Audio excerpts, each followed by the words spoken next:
All right, good evening. I'd like to call the March 21st Planning Board meeting into session. We'll have roll call first. Brad Guth. Here. R.J. Hemby. Anthony Herron. Here. Ricky Hines. Clayton Malloy Jr. Matt Nobles. Here. Johnny Penner. Here. Maria Rogerson. Here. Kenneth Ross. Yeah. Danny Smith. Here. Okay, next we're going to have the prayer and pledge of allegiance. Mr. Penner will lead us with the prayer and Mr. Ross with the pledge. Pray together. Lord, we give you thanks for this day that you've given us. Thank you for the many blessings that we all enjoy, and we're just gracious for this opportunity to come together tonight. We ask that you be with us so that any and all decisions that we might make will be in the best interest of all parties that are served. We ask that in your name. Amen. We'll face the flag and join in the pledge. I pledge allegiance to the flag of the United States of America and to the republic for which it stands, one nation, under God, indivisible, with liberty and justice for all.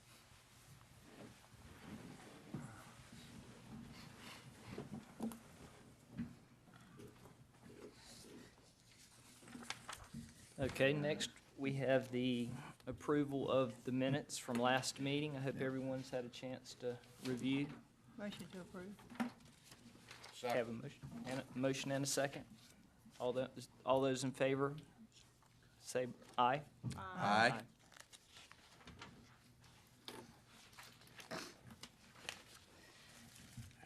All right, next item is the Planning Board Liaison.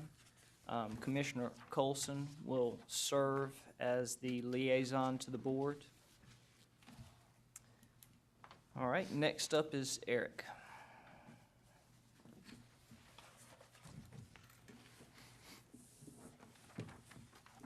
Thank you. Tonight we do have two rezoning requests for your consideration.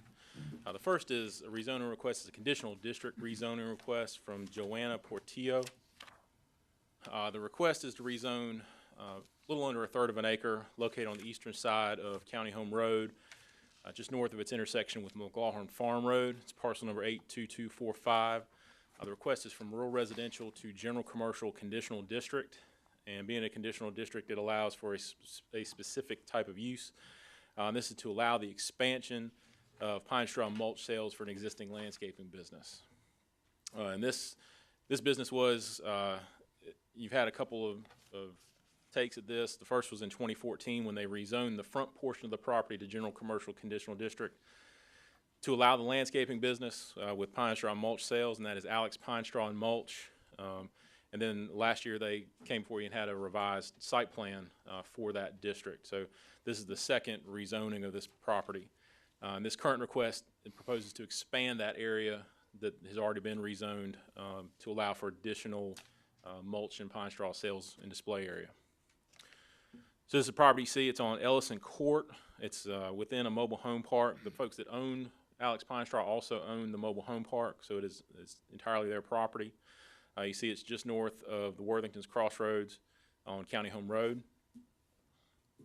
This is a picture of the site itself. This is the existing pine straw and sales or landscaping business area. The area you see here where the tractor trailers are, this is the area that they're proposing to rezone. And then you can see they've already kind of started stockpiling some of their mulch and dirt in that area, but this is the area that is proposed. This is looking towards the back. This is the existing mobile home park behind the landscaping business. This is looking towards the north on County Home Road as they're heading back towards Greenville and Wintergreen Primary and Elementary or Intermediate School. This is looking to the south on County Home Road as if you're heading towards Worthington Road and the crossroads. And then some existing residences across the street. Land use plan, the property does sort of border the commercial crossroads community as well as the suburban residential area. You see pretty much everything around it is suburban residential. The commercial crossroad community is intended to include a mix of residential, public, institutional, and commercial uses. Residential uses can be located near non-residential uses with appropriate buffering. It's designated at prominent crossroads locations where existing commercial development provides goods and services to a larger surrounding population. And also, suburban residential is intended to include residential land uses at densities of 1 to 4 dwelling units per acre, limited multifamily, commercial, office, light industrial, and public institutional uses that meet locational criteria. That criteria would include frontage and access to a major state highway or secondary road, location of a major intersection, in proximity to similar uses, and spatial separation from non-compatible uses. This type of land is designated as suburban residential. It's distinguished by the greater potential for development and the inclusion of a broader range of land uses. So you see the existing zoning or the existing land use. You see the front part is commercial. There are several other commercial land uses in that area. There's an existing mini storage just to the east, as well as a couple commercial uses down at the crossroads, and then up to the north there's an existing daycare that's a commercial use as well. And then the rest surrounding the property is residential. See the existing zoning map. You have the zoning for the daycare and for the existing landscaping business, as well as those at the crossroads. General commercial district is intended to primarily accommodate a range of retail, service, office, limited wholesale, and moderate density multifamily residential uses in those areas that have access to major thoroughfares and the necessary utilities to support such development. The conditional zoning district, as I mentioned, allows for the approval of a specific use with reasonable conditions to ensure it's compatible with the proposed use and enjoyment of the neighboring properties. And again, the proposed use for this is an expansion to the existing landscaping business. This is the site plan that was provided, which is required as part of the conditional zoning district. You see the outline of the property that's proposed. They also are providing some area for a proposed open pole shelter and then some storage bins, but there's no other sort of permanent structures for occupancy on the property that they're proposing. This picture is just to illustrate sort of an example of the type of storage bins that they currently have on the property. Staff finds that the request is consistent with the land use plan, given the property's designation as both a commercial crossroad community and suburban residential. Additionally, a portion of the property adjacent to the area, of course, is already zoned general commercial, and the site's within close proximity to several existing general commercial zone properties. Staff also finds the request is reasonable and in the public interest. It's because it's an extension to an existing commercial land use for the purposes of additional sales and display area, and should have no additional impact on the surrounding properties. So therefore, staff does recommend approval of the request. I'd like to now entertain public comments, and following the public comments, the board will make a recommendation to the Board of County Commissioners, and they're scheduled to hold a public hearing on April 23rd. So with that, Mr. Chair, we'd like to open up for public comments. Okay, I have no one signed up for public comments. Does anyone in the audience like to speak? If not, I'll close public comments. Anyone on the board have questions or comments? I just had a quick question. Is there gonna be any kind of requirement of any kind of buffer between that property line and that pole, the pole shelter, or they can build straight up to that? They already, property line? well, there will be setbacks. They're showing it up to the property line, but there will be a 10-foot setback that's required for that shelter. Okay, Plus, they've already got existing vegetation along that property line from the adjacent property. gotcha. Any comments from adjacent? No, sir, we haven't had any comments about it. I'll make a motion to approve. Second. Okay. All those in favor, raise your right hand and say aye. Aye. Thank you. Our second request tonight is from Bill Clark Homes in Greenville. It's a rezoning request. The request is to rezone 67.5 acres owned by Umberto Fontana, located on the northern side of NC 33 East. It's east of its intersection with Tucker Road. Parcel number is 17729, and that's a typo. 36305 is what should be the parcel number. From rural residential to suburban residential. Just a little background on this. The suburban residential does require sewer to be available to the property. So on March 14th of this year, the property owner, Mr. Fontana, entered into an annexation agreement with the city of Greenville. So the property will be served by Greenville Utilities, but as part of that agreement, the city is deferring the annexation. They're not taking into the city limits at this time.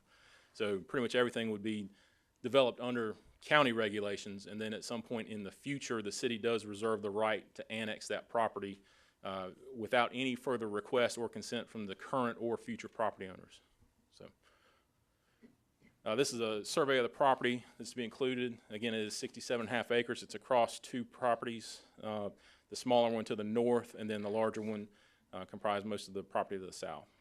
And again, it does front on NC Highway 33 and backs up to the Tar River.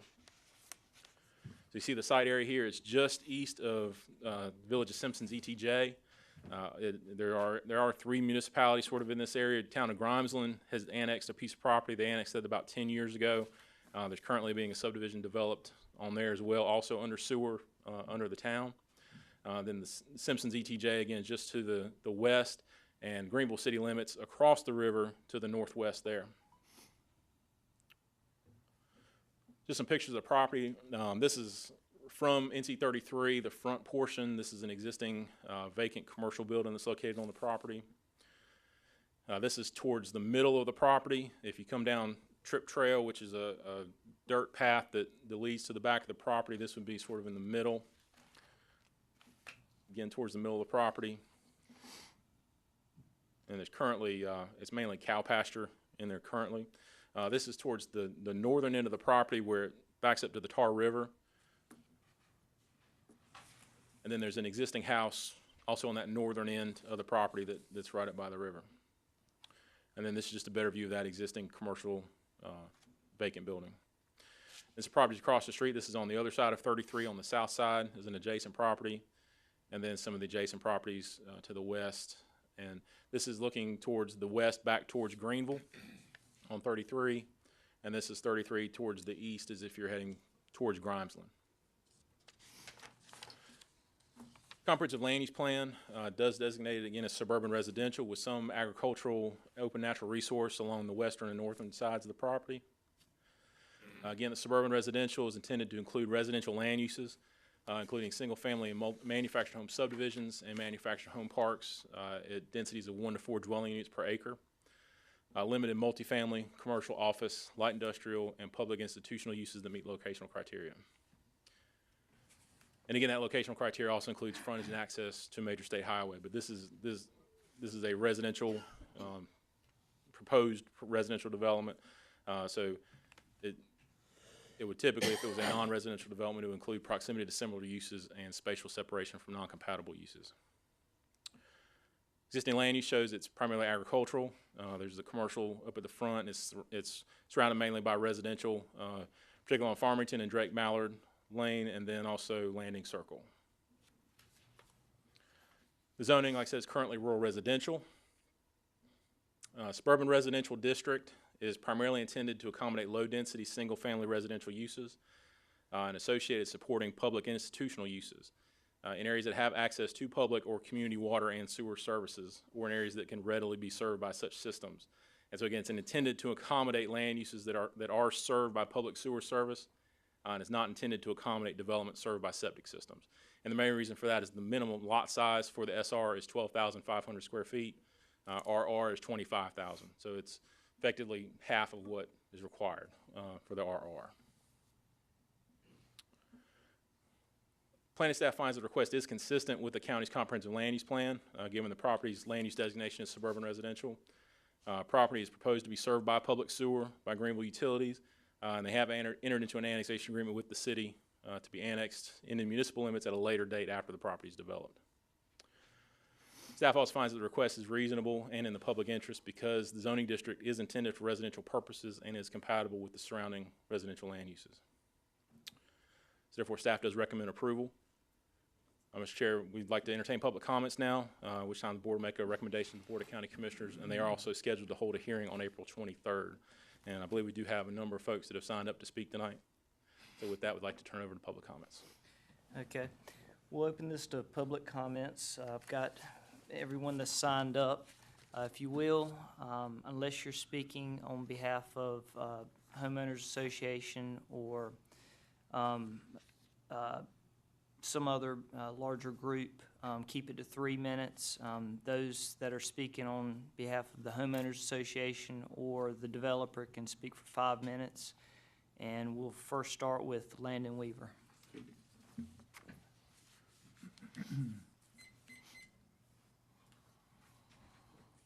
Good afternoon, Board. Landon Weaver, representative for Bill Clark Homes.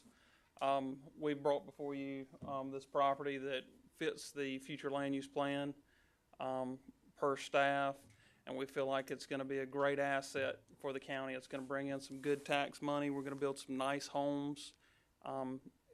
This property is situated very well to use the sewer. There's already an existing sewer line in front of the property. And I know that you'll probably hear some folks in opposition to our proposal, but we feel like we meet everything that is required by the county. I've taken opportunities to meet with some of the homeowners surrounding the property and kind of explained what our goals are, that it is for single family, where we're not going to be building, the low income, and, you hear rumors, different things like that. That is not our goal. We've been in Pitt County for over 40 years, building nice communities, and want to continue that. And this is a good opportunity for another successful project. And I'm open for any questions that anybody may have. When was this originally proposed to go to suburban residential? Tonight. I'm sorry. You said in the future, If you will, just hold your questions and comments. I'll give you an opportunity. You're welcome to come up here after everybody, but I want to make sure everybody speaks in order. And I'll be glad to answer any questions anybody would have at any point if I'm available to do that. I just want to make sure everybody's as informed as possible on what everybody's looking at. All right, now, you say that y'all have agreed for Greenville Utilities to, City of Greenville to annex this property. Yes, sir. All right, how about ETJ that goes around it? Are they gonna include that ETJ and all these homeowners? That they can't do anything with their property unless they go through the City of Greenville and get it approved? Because if it comes out, they got ETJ around it. No, sir. This is actually outside of the city's, City of Greenville's ETJ. It's outside of Simpson's ETJ and outside of Grimesland's ETJ. So it is not in an ETJ. The reason we had to sign, get the property owners to sign the voluntary annexation is because it is outside of an ETJ in order to go through the process. And GUC's charter requires that the City of Greenville votes on that. And that's why we had to go through that process. So this won't affect anyone else being pulled into the city if they don't want to be. It's just for this specific property.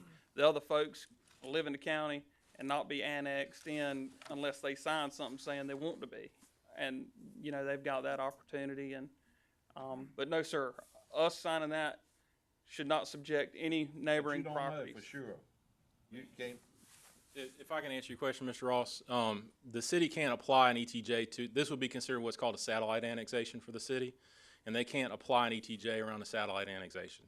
Well, They would have to have some kind of contiguous connection to the main part of the city before they could add an ETJ around it. Okay, so I don't want all these people to be included in the ETJ from Right. anybody, from Greenville, Right, Grimes. the city, and plus even if they did, there is a process that the city would have to go through to get approval from the county commissioners. We have an ETJ extension agreement, so they would have to make a request through the county and the commissioners before they could extend any ETJ at all, and that goes for any municipality, not just the city. And Okay. I think there's a state law that was put in place 4 or 5 years ago, and this is just from memory, that they can no longer have forcible annexation. There's a process where, and I think it was in Carolina, Wilmington or something like that, where they tried some forcible annexation and they sued, and the state came out with legislation saying you couldn't forcibly annex something without somebody wanting it. So I'm not sure if you guys remember that. so we know what we're talking about. Extraterritorial jurisdiction. It just means that the rules for the county or the rules for the municipality are in effect in that area as well.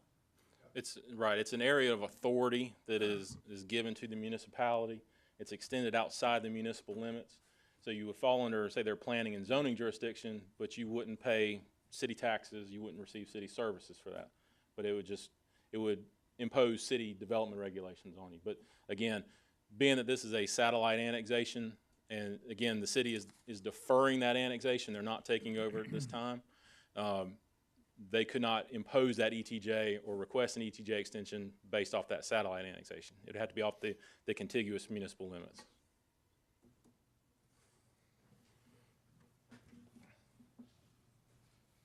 Have you, plotted it off? You know how many lots you're gonna have out there? Roughly, we have, yes, sir. We know that before we came before the rezoning, we kind of had an idea, and we're thinking about 140 to 150 home sites on the property is roughly what we're anticipating. Now, that's subject to change. If we have any issues with environmental concerns, it may get less.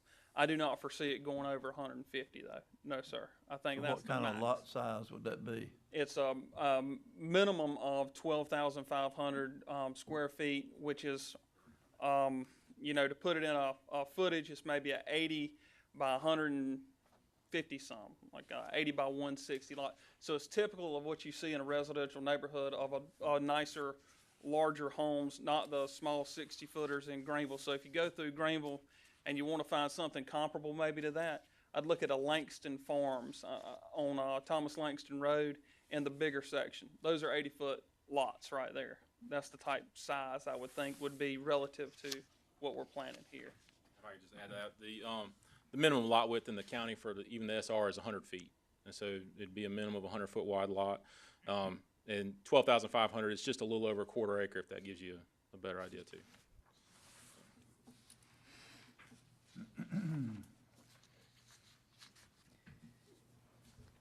Any other questions from the board for Landon?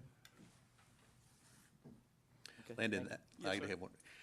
That process, the subdivision, that would go through the subdivision regulations, correct? I mean, Yes, there's sir. another process after we vote on the rezoning. If it were to be rezoned, Yes, you'd sir. have We'd to have to get go that through, approved as well. We'd have to go through preliminary plat process, yes, sir, so you'd get another look at it, I'm sure.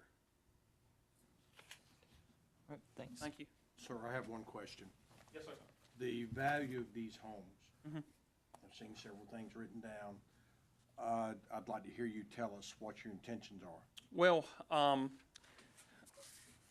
I could tell you what our intentions are, but it's not gonna go on the record because that could change on market conditions. I think the rezoning is legally not supposed to be valued with a dollar amount or a value of a home. Not to say we're not building nice homes, but I don't want to get into a position where I'm telling you something. I think what's got to be voted on is what we're proposing and what we meet. We meet the county's guidelines. They put out a future land use plan, and we're zoning to that, exactly what the county has put there. So I'm shy to say that because things change. Then let's talk about square footage. Again, same thing, but you can look at a Langston Farms product or a Brandy Creek South product. That's what we're envisioning. Off of Portertown Road, that's in the county. You know, we built that thing out pretty quickly. It's a price point where people are really doing well at. It's where families can afford, and it's not outrageous and it's not low scale. You know, you're talking starting 240, 300 plus. I mean, we're going to have hopefully some river lots, and those are going to be valued pretty high. When you have a high lot cost, you're going to have nice homes, which is tax dollars.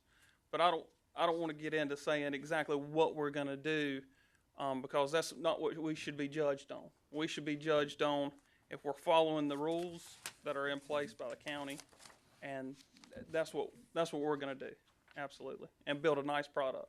Again, we've been here in Pitt County building and developing for 40-plus years, and you don't stay around that long by building a bad product and building bad subdivisions, in my opinion. I think we'd be gone a long time before now. Any other questions by the board? All right, thank you, Landon. Thank you, Board. Next, I have Diane, not sure about the last, there you go, Seamer. If you will, go to the podium. Can I ask that we change the order just a little bit of the homeowners discussion? Can I ask that the following vote please go before me? Okay, that'll be fine. Holly Hogan. Hogue. If you will, say your name and your address. You'll have, are you speaking on behalf of the homeowners association? am. Okay, you'll have 5 minutes. Okay, thank you. My name is Holly Hogue. I and my husband Ron are homeowners of adjacent property to the Fontana Farm, but I'm also the secretary of the Holly Ridge Homeowners Association. So I'm speaking on behalf of that group, and also we've had a meeting about this. The Moss Bend Homeowners Association has met, and we have discussed this with Beach Cove homeowners. So I gave you in written form a petition that these groups have put together. 40 homeowners have signed on to this. In the meantime, I'm not going to go over the whole thing because I know you have limited time, and I'm just going to mention a couple of what I think are key points that we're concerned about. I want to preface this by saying, first of all, that we're not opposed to development. We understand it's coming our way. You can't not see it with Greenville growing the way it's growing. But we are concerned that it be compatible to the existing surrounding subdivisions, and that it be done in an appropriate fashion. I also want to say we understand Bill Clark Homes to be a very reputable home builder. They've shared some information with us, which we appreciate. Gary Fontana's been a wonderful neighbor to us. We're not trying to tell him what he can do with his property, but we don't want it to compromise our property values. So that's kind of where we're coming from at this point. It's hard if you're not an expert to understand exactly what's being proposed. We've done the best we could to get information, but my remarks, I have to say, I qualify them by saying we could have errors in here. We're just doing our best. But as we understand it, Bill Clark Homes is proposing to develop a subdivision of single-family homes on this 67.5 acres of land. Roughly, with the zoning designation to suburban residential, they could be allowed to have 75-foot lots, and they could legally build multifamily dwellings. Now, I know Landon and others have said they're not going to do that, but we're just concerned because that's what's in the designation.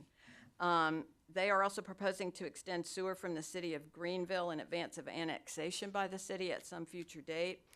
They'll have to install a pump station, I think, develop roads into the subdivision, house lots, approximately 150 on that acreage, which would roughly be about 80-foot frontage, and most houses we think therefore would be sized around the 2,500 square foot mark.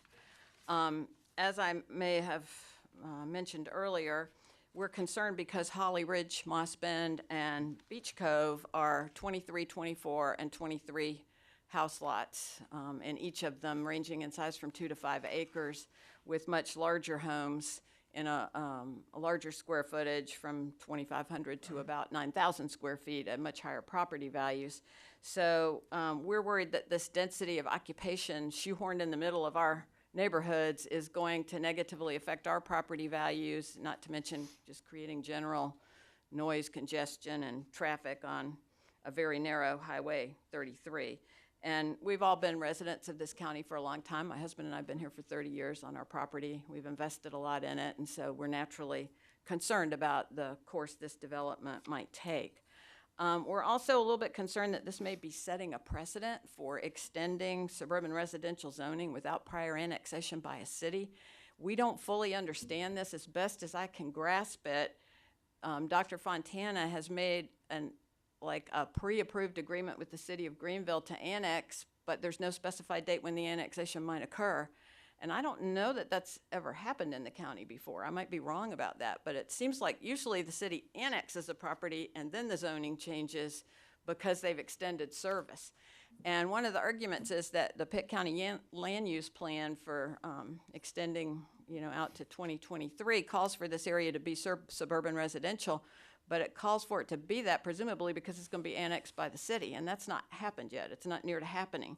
So I think one of our worries is that you're going to get a spot zoning of a higher density occupation in the middle of a rural residential area, but it's still going to be county property, and we're not sure how that might affect us. We don't grasp it completely.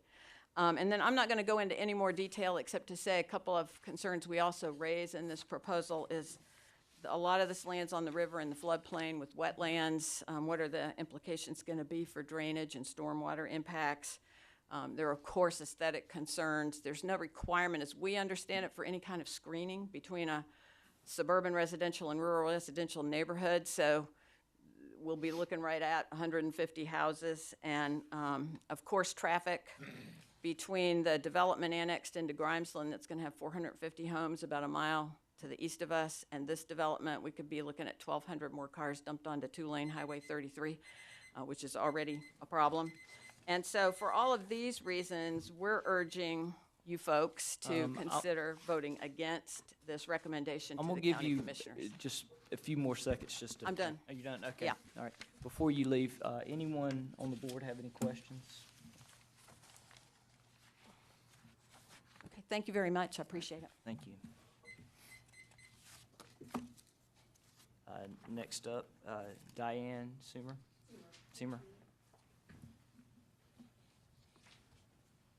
So my name's Diane Seamer. I'm also a resident of Holly Ridge subdivision on Drake Mallard Drive.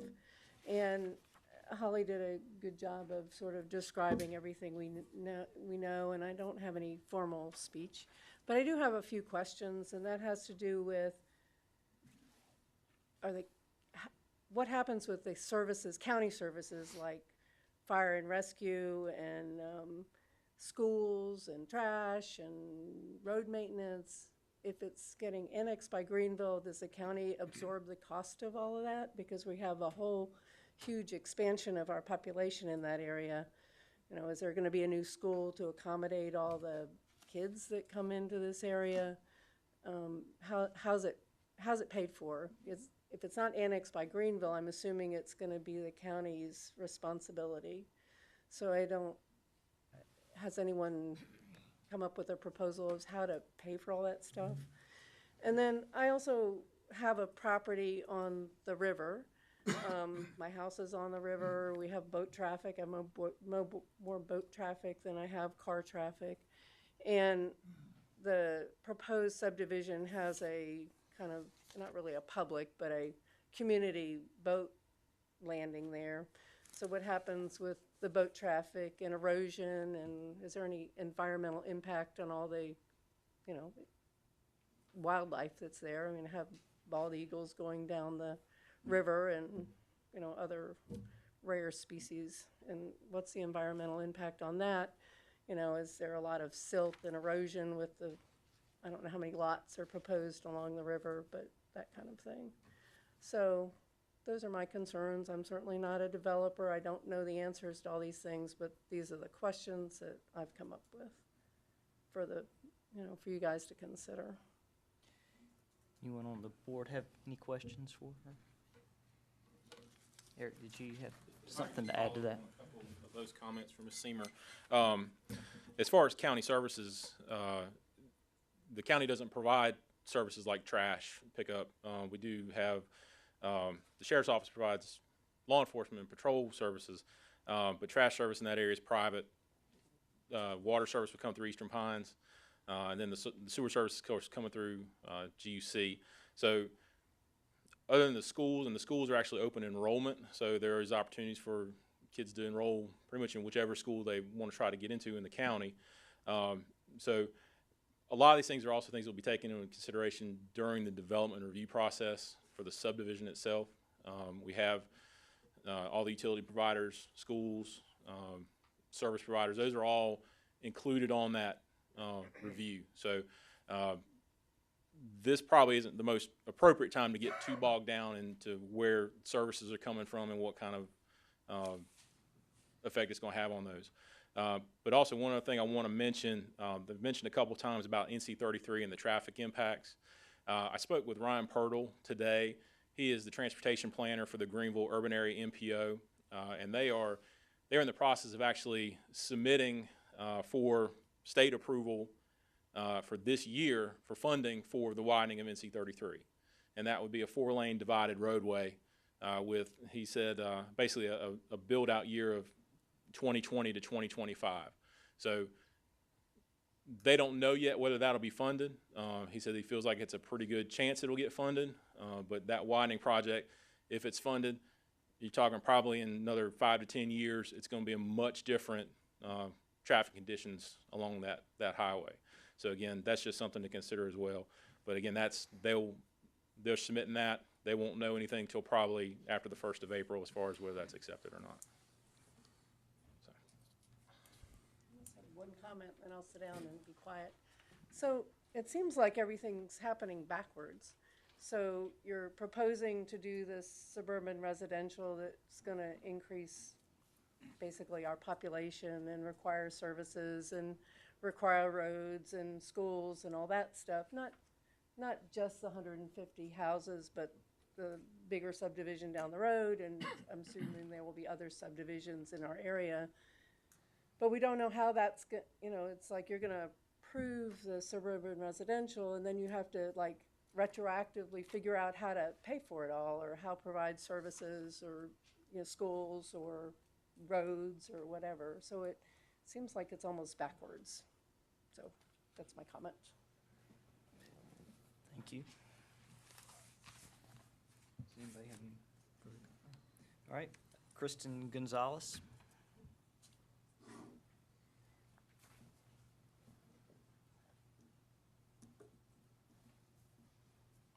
Hi, I'm Kristen Gonzalez, and I am a homeowner that has property that is within or is adjacent to Dr. Fontana's property. Actually, the property that we're talking about was in my family many, many years ago and was sold throughout the years and ended up with Dr. Fontana. So we kept a parcel in which my husband and I and my mother have a residence. And a lot of my questions have been answered through the night. The one thing that I will just comment on is the traffic situation. And I don't know if you know yet where the proposed entrance to this subdivision would be. I can show you on a map roughly where it would be, where we think it's gonna be. Are you where the outfitter sign is right now? Landon, if you would, come up to the mic so everybody can hear. You guys are the home right here with the outfitter We sign are. right here. We What are. we're thinking is right there where the building is essentially gonna go right through where the commercial building is. It'll be Okay. removed, and it'll be on the other side of that. So that is a very, very busy highway, a dangerous curve. And my mother has been hit twice, as well as my niece has been hit twice pulling into our driveway. And so having an entrance that close to that curve, I think would be a very dangerous situation. I understand that the road may be widened and that may take care of it if there's a turning lane later on, but we don't know yet if that's going to be approved. Also echo some of the concerns about buffer between properties, because we do share quite a bit of acreage with what will be the subdivision, and would like to know, is there any intention of having any sort of barrier between the property line and the subdivision? Because I do fear of having multiple fence lines down the edge of my property, and so I would like to know if there's any thought that has been put into that.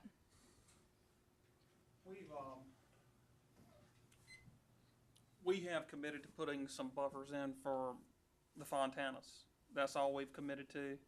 And at this point, we don't feel comfortable committing to anything else. Now, we will look at it and take into consideration everyone around us when we do plan the subdivision.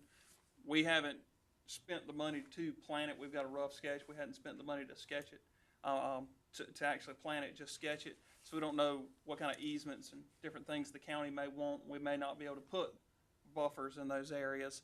But I can say where Moss Bend, where that natural creek runs, of course, we're going to keep the natural vegetation there.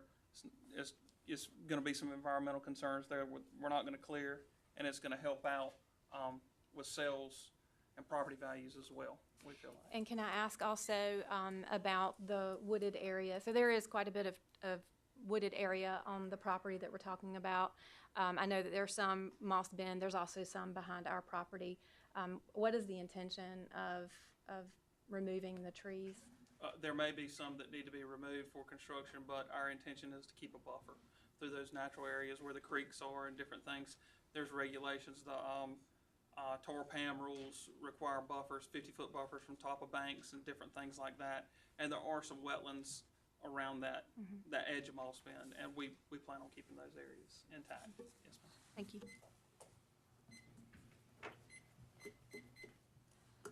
And if I can, just one real quick, I just want to remind the board too that this is just a general rezoning, so this isn't conditional. So anything as far as buffering, that is something that had to be proposed by the applicant during the subdivision phase. That's not something that will be considered as part of this request as well, so. Okay. Okay, next, Ron Hogue.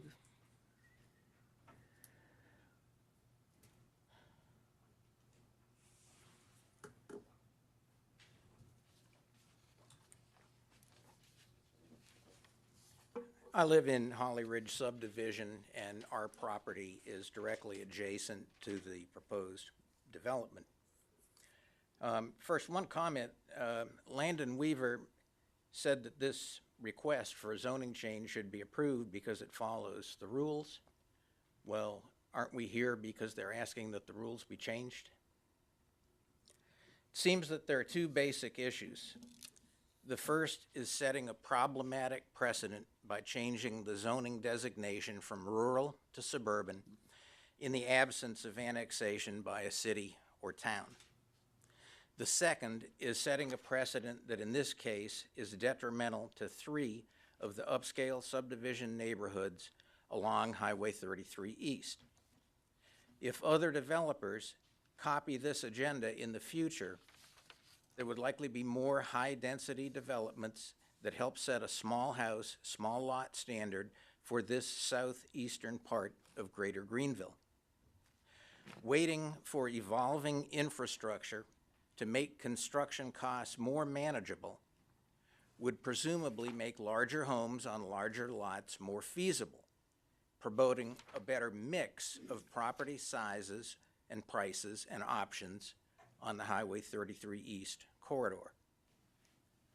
Wouldn't it be better to make sure that any precedent-setting development project like the one proposed is designed to eliminate or minimize as many objections from present residents as possible?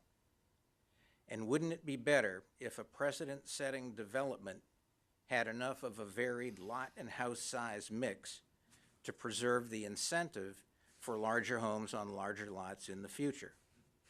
The residents of Holly Ridge, Moss Bend, and Beach Cove are tax-paying citizens. What can be done to accommodate our interests too? Thank you.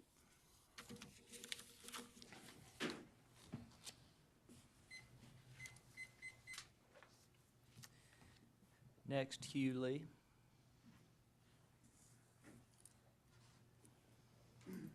My name is Hugh Lee. I'm an attorney and a professor at ECU, and I live in Holly Ridge subdivision on Drake Mallard Drive.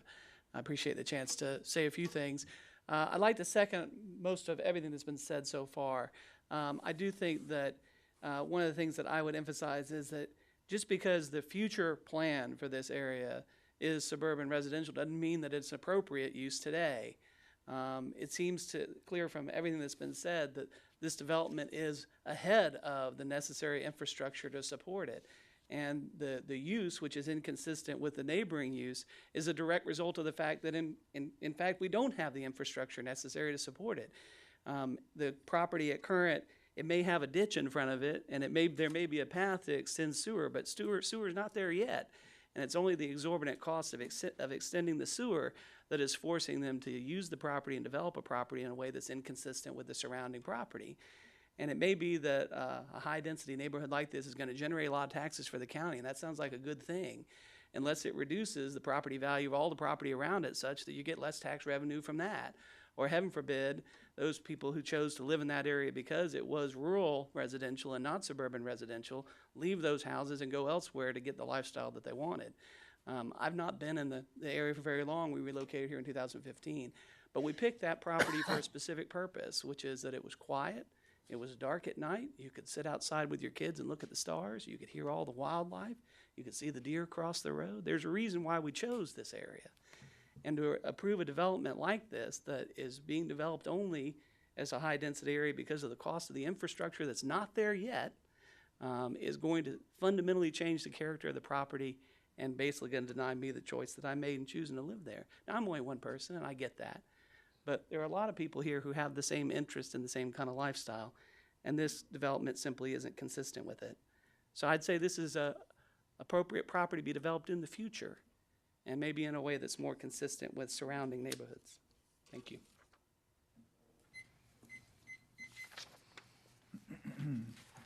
Scott Pritchard.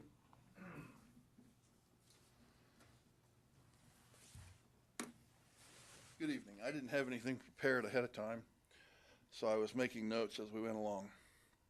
I just think it's odd that, and maybe this is because I don't know county planning and building, but it just seems odd that Bill Clark Homes does not, and they cannot commit to a square footage or a dollar amount on these homes.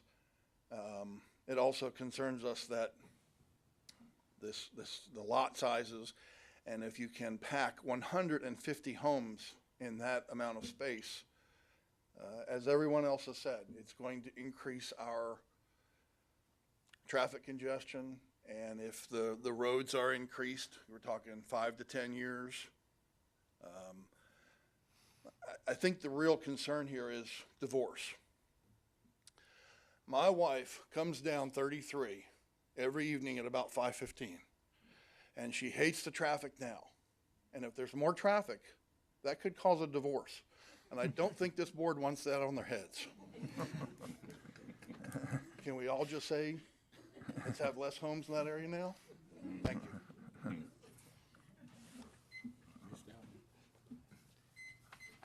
Okay, I have no one else signed up, but if anybody else would like to speak, they can now.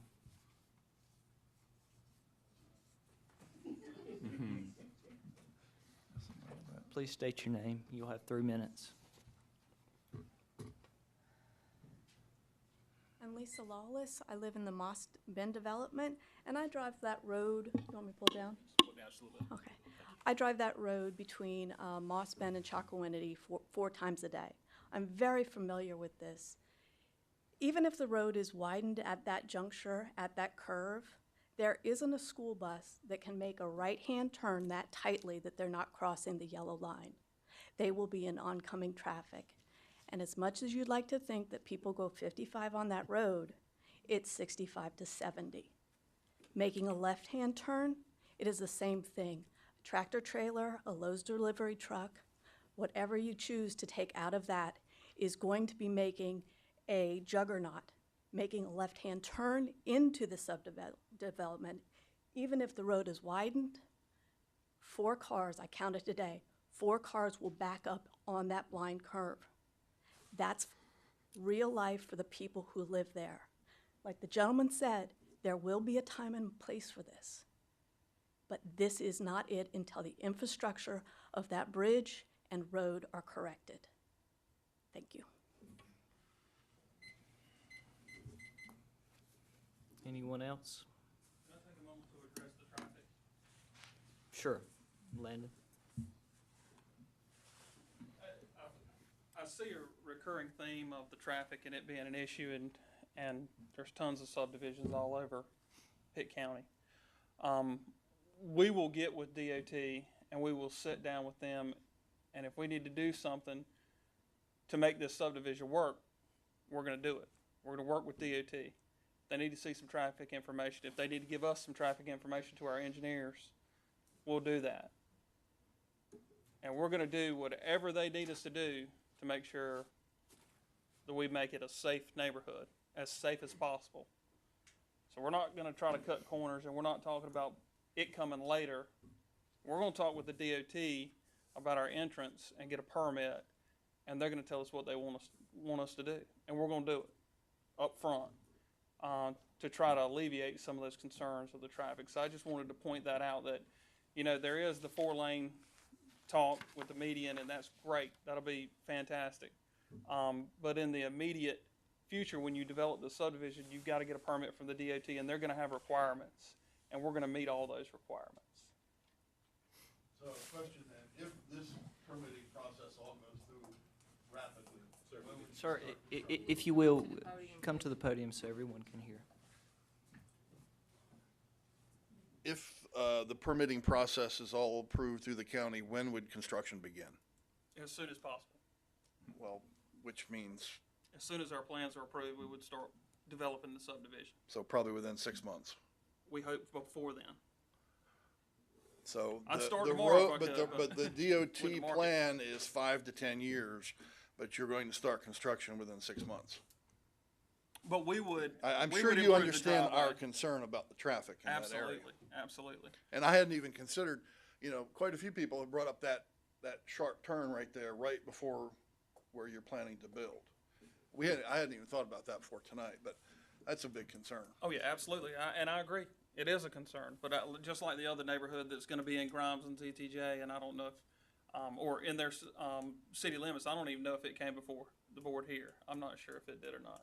But they went to DOT, and if I'm not mistaken, they've got a left-hand in, I think, into that subdivision. We would be along the same lines. When you're coming down there, you've got a taper and a storage lane for those folks taking a left into the neighborhood, where it'll stack up, so it won't stop traffic coming that way. They can keep going. So we anticipate a left-hand in, minimum. And you're talking about before the road is 4-laned. Yes, before. And when we put our driveway in and we start developing, that would be up front in the first phase, so people could safely access and egress the property. Yes, sir. I can guarantee, I speak for a lot of our neighbors here, you're talking about 150 homes, which could potentially be 300+ drivers in that neighborhood coming around that turn, going into your turn lane. That turn lane would have to be a quarter of a mile long to accommodate all those people at 5:15, 5:30 when everybody's going home. I mean, I'm just trying to think about this logically. Right. As the There are road peak is hours. really used. There are peak hours, yes, sir, but again, this subdivision it will not be built in a year. It's gonna take a while. It may be a decade before it's finished. So you gotta think about the build out of the 4-lane. By the time it's done, the 4-lane may be done. So there's a lot of variables, and I understand your concerns. But we're gonna get with all the agencies responsible for permitting, and we're gonna do exactly as they ask us to make sure that we do our part. Because we are in business to make money, and it is our business, but at the end of the day, we want to serve the community and the county as well. And we understand that. And I think everybody has mentioned that your company is very well respected. Our concern, or at least my concern, and I think a lot of my neighbors' concern, is the 150 homes going into this area. That just seems like you're packing a lot of homes. And quite honestly, I don't know if anyone else has mentioned that, if you look at the surrounding neighborhoods, there's no neighborhood in that area that has quarter-acre lot sizes. I have 5.5 Pritchard, acres. Do you have any other comments? We had 3 minutes, so I need to make sure anybody else has time to speak. Nope. Anybody else? Sure, one follow-up.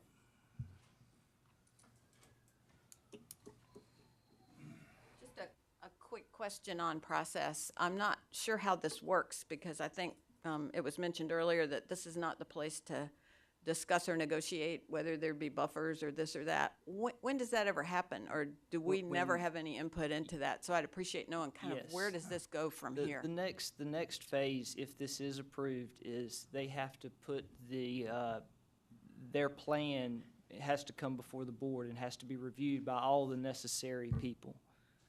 But does the public have any leverage at all? I mean, if we come and say something, does it matter? I guess that's what my concern is, because the process seems so fast. It's like, we come tonight, we get a chance to talk, but you're already gonna make a decision, so when do we get to have some input into how it might be designed, in other words, or do we? Well, this is the chance for y'all to have that input, and then also when it goes before the commissioners, that will be another opportunity for y'all to have. All we're doing tonight is making a recommendation to the commissioners. And all we're doing tonight is zoning. The next stage, if it is approved, would be when it would come before with an actual layout. And we would have a chance to comment at that point, too? Again, at that point, yes. Okay, thank you. Is your board a majority vote? Just to clarify just a little bit, Eric's mentioned a couple of times, this is not a conditional rezoning request. So what you're dealing with tonight is a straightforward rezoning. there are not accommodations available through this process for any specific additional requirements other than recommending for the rezoning or against the rezoning. As far as the subdivision plan, if this moves forward as suburban residential, or if it retains its rural residential zoning, if a subdivision plan is brought before you, as you know, that is not the time to talk about buffers and all. That is, we have a subdivision ordinance. You have well-scripted regulations about what needs to go where. So, again, without this being a conditional rezoning, there are limited times certainly here with you and with the commissioners, but with the consent of the developer at the same time as far as any of these conditions that might be buffers or setback related that might be above and beyond what's already in our zoning ordinance. So just want to make that clear. Zoning, this is straightforward, not conditional. And then when the subdivision plan comes through, we're going to get with the Department of Transportation. We'll get reviews by the school. We'll look at fire and rescue. All those review agencies will blend in. I'll be very surprised if we do not have a deceleration lane, that being a right turn in, and also a left turn into this development based on what we've seen further down NC 33 East. So those types of requirements will be put in place when you see that development plan. Thank you. One more quick follow-up. Real quick. One thing that wasn't brought up by any of the other members in the community is that they spoke in their planning of a boat launch. 150 homes, even if a quarter of the people have a jet ski or a boat, that's putting 35 watercraft on the Tar River. There isn't a housing development between Greenville and Chocowinity that has boat access to increase the boating population on a weekend of 35. That's huge. Drive the road, look at the river, and then make your decision. It's a pretty easy decision. Okay, thank you. Anyone that has not already spoken? The only two. Please state your name. Oh, I'm sorry, Donna Pritchard. I live on Farmington Road in Holly Ridge. Traffic, and I know I don't want to beat a dead horse, but it's not only the traffic on 33 that's a problem. The two ways from Grimesland or from our development to Greenville is either straight down 10th Street to Greenville Boulevard or down Fire Tower to Portertown Road. And I think we can all agree that section between, where 10th Street and Greenville Boulevard connect with all those apartments, even when school's in, is a terrible disaster. And then you have a 2-lane road, Portertown, and 2-lane road, Fire Tower. And those are the only two ways to get to Greenville from this development. And second of all, if Bill Clark, and we are not opposed against the construction of this, but if they are truly for what is right for them and the residents around them, they would consider putting in some type of barrier and allowing us to contract that with them prior to it, whether or not it's a concession of this rezoning or not. Thank you. Anyone else that has not spoken? Okay, if not, we'll close to public speaking and questions by the board or comments. Eric, I just have one.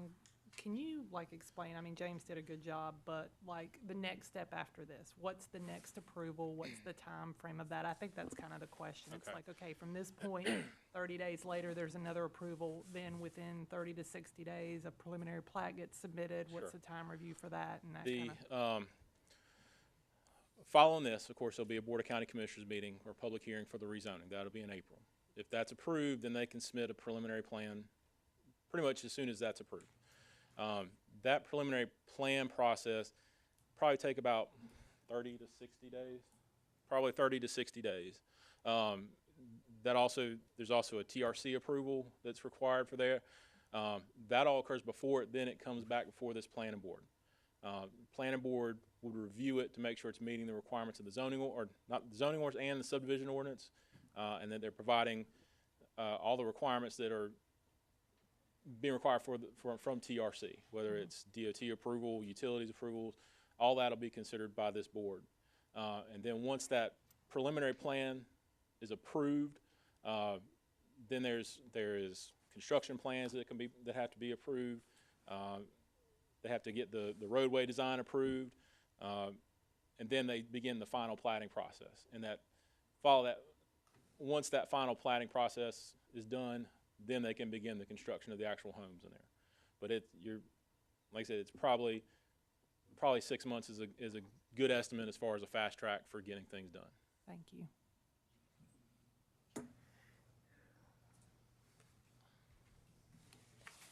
Any other questions or comments? I have a question. The whole reason for this request is to give Bill Clark the prerogative to put 150 homes. Is that correct? The reason for the request is to allow a smaller lot size for the Increased development. density. Yes, sir. I just have to make a comment. I have a concern that the average value of these 150 homes is going to be at least significantly less than what's already there. And through zoning and through the subdivision, we have no way of controlling the home values. The only thing we can regulate is the lot size and dimensional requirements for the development. Has there been any inquiries or to the tax assessor potential impact on the value of the homes that are already Yes, there? I talked to Russell Hill this morning with the tax office and just asked him, and he stated that essentially when an appraiser comes in, when they're appraising the value of the property when they're selling it, because this would be sort of a contained neighborhood, if they were looking to sell a property on Holly Ridge or looking to sell in Moss Bend, they're probably not going to go in this development and use it as their comparables for an appraisal. They're going to look at other properties within those neighborhoods as to what they're selling for the appraisal. So he didn't anticipate that there's going to be any real significant effects on property values. Okay, public comment is over. Any other questions? And again, I do not have anything in writing. If this was a conditional zoning, we could provide, we would get that kind of evidence for it. But like I said, that was just my conversation with the tax office this morning.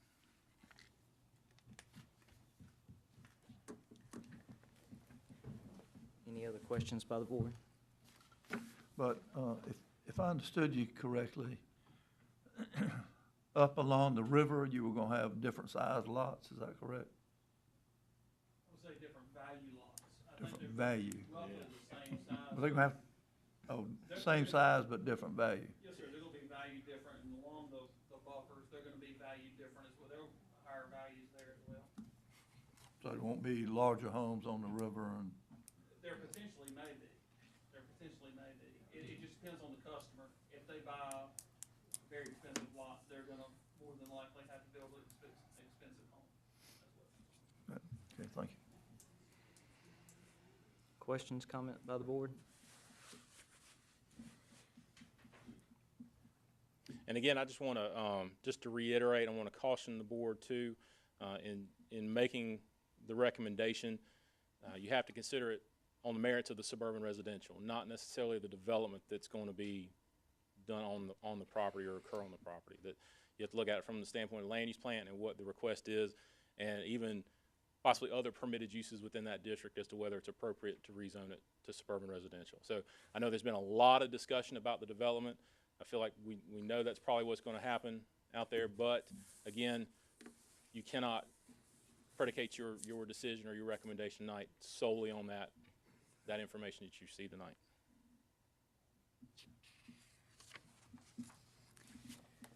Okay, if no other questions or comments, I'll entertain a motion.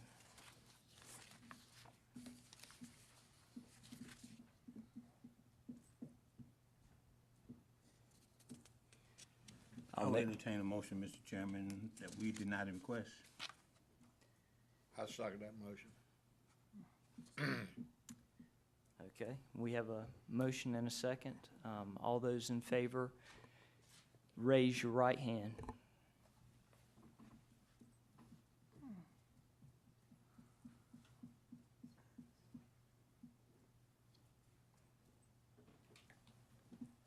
All those opposed?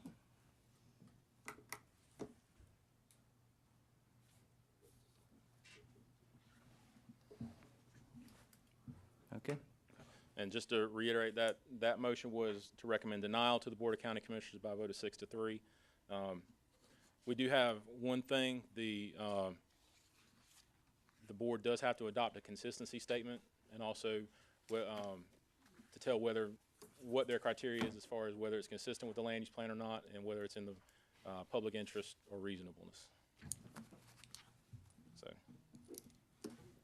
We need their guidance on that. Right. So we typically as staff draft that statement to provide. That is forwarded to the county commissioners as part of your recommendation. Our staff recommendation was for approval. Since the board's decision is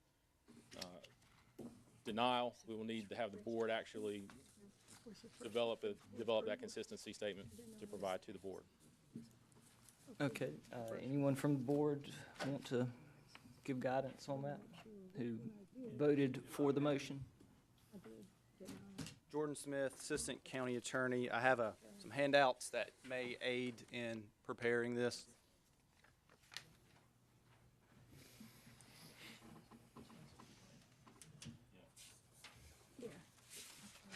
Thank you.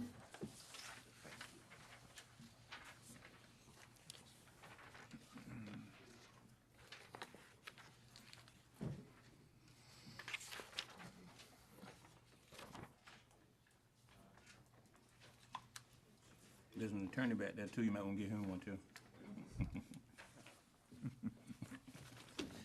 So if a member of the board would like to make a motion based off this handout that I handed you.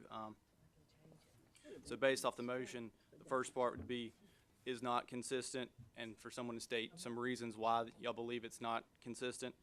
And then finally, the second part would be is not reasonable and in the public interest, and to state some reasons why you believe it to be so. On the second part, I'll jump down to the second part, and I would state that it was presented to the board by the Homeowners Association and several residents.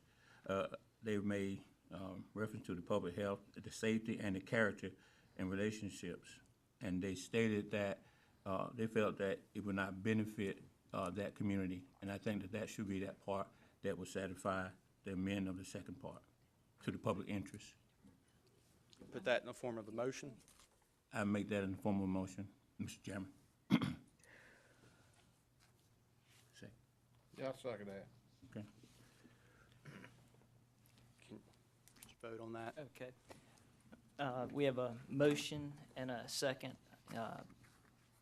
All those in favor, raise your right hand. Now, is that approval? Those opposed, similar, like sign. Deny it. Right. And if a member of the board could take an attempt at crafting a statement for the first part.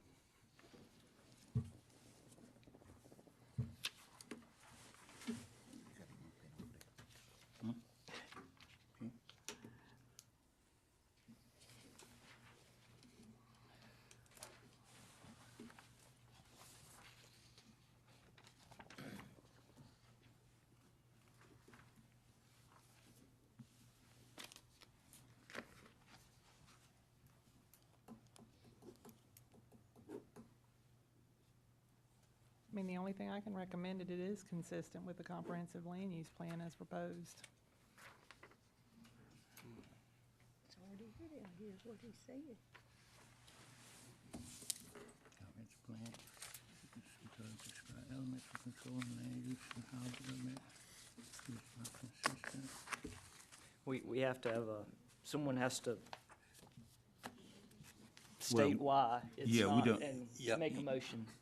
Yeah, I still say, my same contention is that, based on what the public is saying to us, and we don't know, based on this board, we don't have enough information to know whether or not it's consistent. We can send it to the county commission with our recommendation that, that is not in, in compliance with.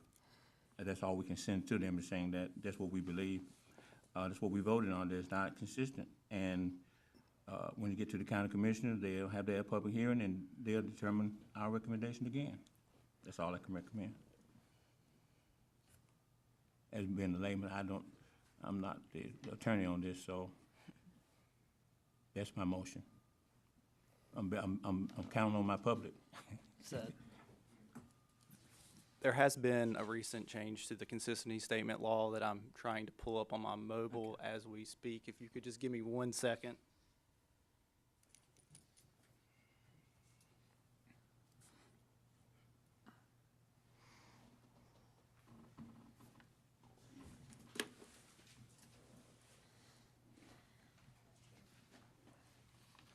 So in light of the fact that this board is advisory and that your consistency statement is not controlling to the final decision, I believe that just the fact that you believe it is unreasonable and not in the public interest based off the motion that Mr. Hemby made, then that will be fine for presentation to the board because the nature of this board being advisory. Thank you.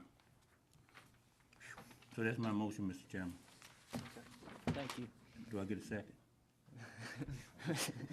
We're good. We've already. We can say you're good, you worked it enough? Okay, thank you. Send me my check.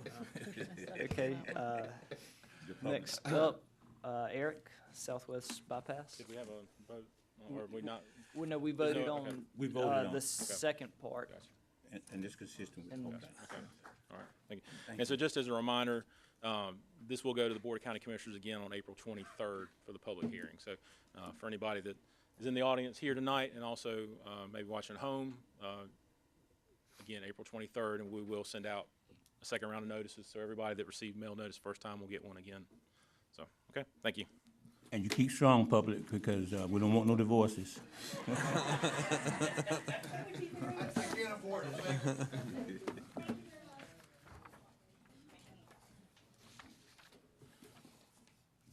Give everybody just a minute to get out if you don't mind.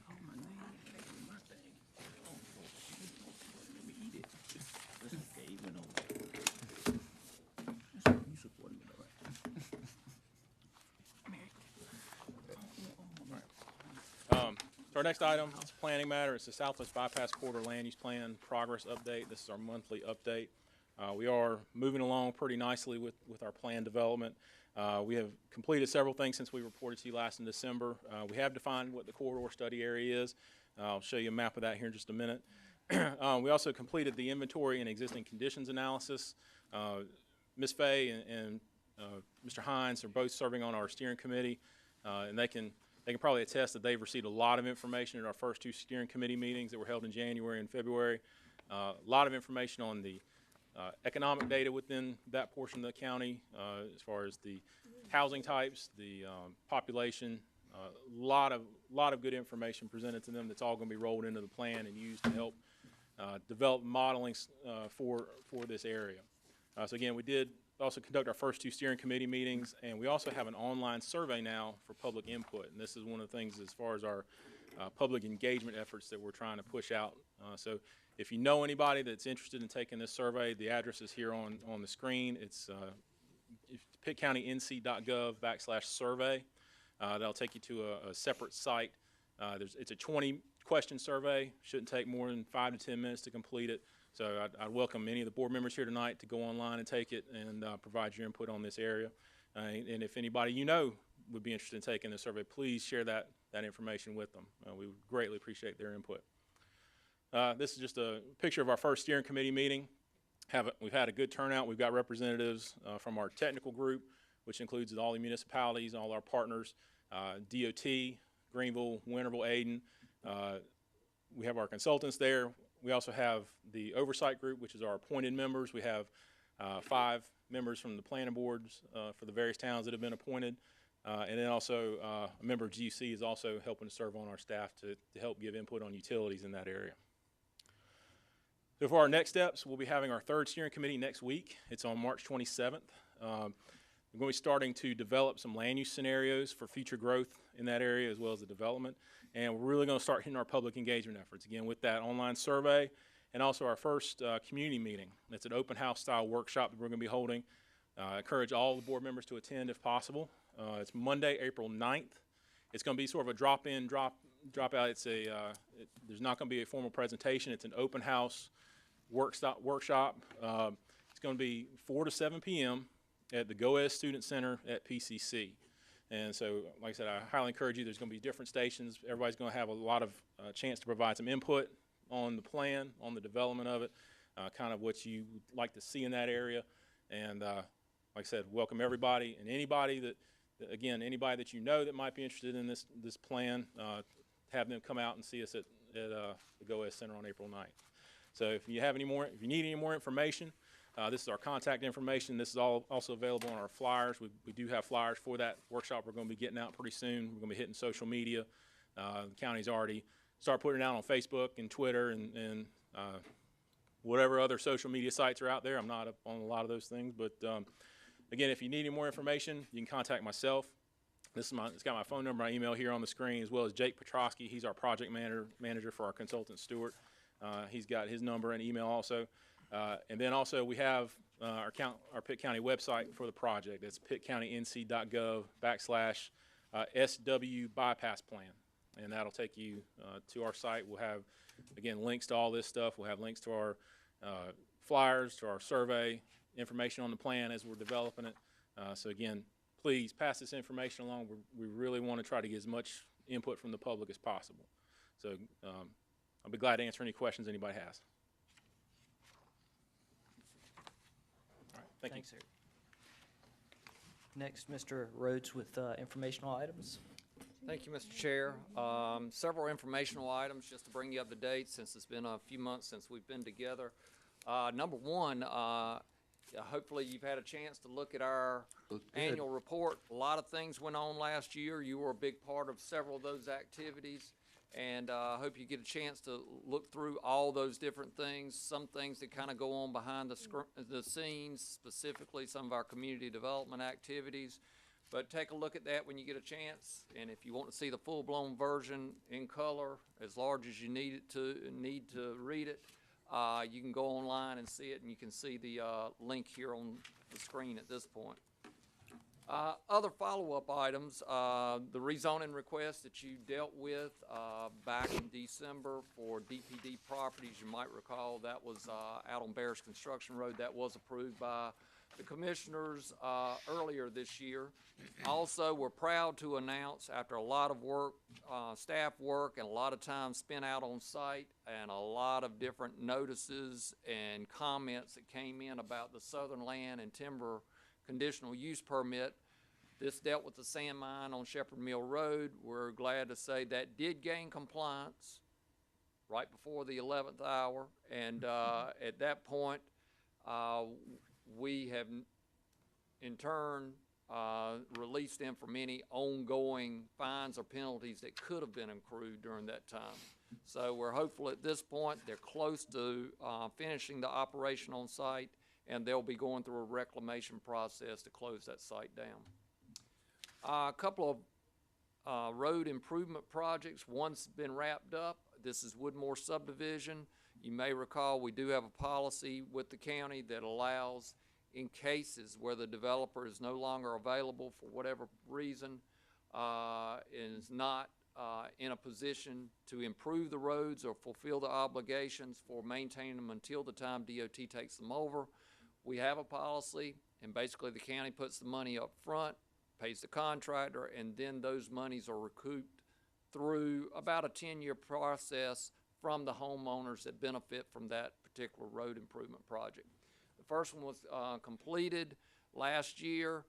Have to go through a formal DOT process for them to accept the roads for perpetual maintenance. That was done late last year, and in turn we went through the final stages to get those assessments set up in January of this year. So that's been completed. The next one up is just adjacent to that one. That's Woodmore Farm subdivision, and at Monday's commissioners meeting we'll pretty much go over our first formal step in that process, and that's with a resolution to determine how to proceed on with this project. This is a much larger project, and we are looking at possibly handling things a bit differently as far as not going into the general fund, but actually taking out a bank loan for the improvements on this particular site. The next one is another road improvement project, but this is handled through the Department of Transportation. If those of you might be familiar with NC 11 where it crosses Reedy Branch Road, remember that happens twice. This is at the southern end where Reedy Branch intersects with NC 11. So this is in between Winterville and Ayden, actually. There have been a lot of accidents, whether they be head-on, side swipes, whatever, at that particular interchange. So what goes into place here, if the funding's made available through DOT, you'll no longer be able to do that straight across movement on Reedy Branch. There'll be a concrete island there. You'll have to go up, do a U-turn, then come back around. It has been proven, Mr. Hemby, that that is a safer movement. So you'll see more of these probably going into play. And again, no straight across. A lot of people get hung up on that small island, and that's where problems begin to happen. So that's going on in that area. And just so you know, if you've ridden that road lately, one site that's already under construction is where Laurie Ellis Road will intersect with NC 11. So that will be yet another improvement right along that same vicinity of the road. A lot of changes on NC 11 coming, including the Southwest bypass that Eric's already mentioned. We've got mentioned in your agenda just one of the different grant opportunities that the county's been awarded so far through flood development processes or flood recovery processes. The first one's community development, and we have pretty much gotten a final memorandum of understanding for that, but have yet to complete it. That will be for $1 million to assist folks in different, whether it be rehab, replacement, a lot of different activities there. The other one that's actively underway is the Essential Single Family Rehab Program. We've got several homes that are already being repaired. We've got 25 total that have been identified for that program. We're dealing with 5 here locally in our office. The Mideast Commission is also assisting with the remainder. The other item on this is the Disaster Recovery Act. That is state money, and we're currently we've just finalized the memorandum of agreement on that, and it's a matter of determining eligibility for some of the clients there. And finally is our hazard mitigation plan or program, also known as the buyout program. We've got 11 properties from the county's jurisdiction that are being considered, and that's currently in FEMA's hands. We hope to find out for sure if funding's available sometime this summer. So that's it. We've got our departmental monthly reports included in your agenda, and if you have any questions, we'll be glad to answer those. And don't forget, a lot of this information that we go over is on our website. You're welcome to join us on that based on the link that's on the screen right now. So, Mr. Chairman, that's all we have for tonight. All right, if there's no other business, I'd like to declare this meeting adjourned. Mr. Chairman, you did an excellent job tonight, sir. Thanks. Good job.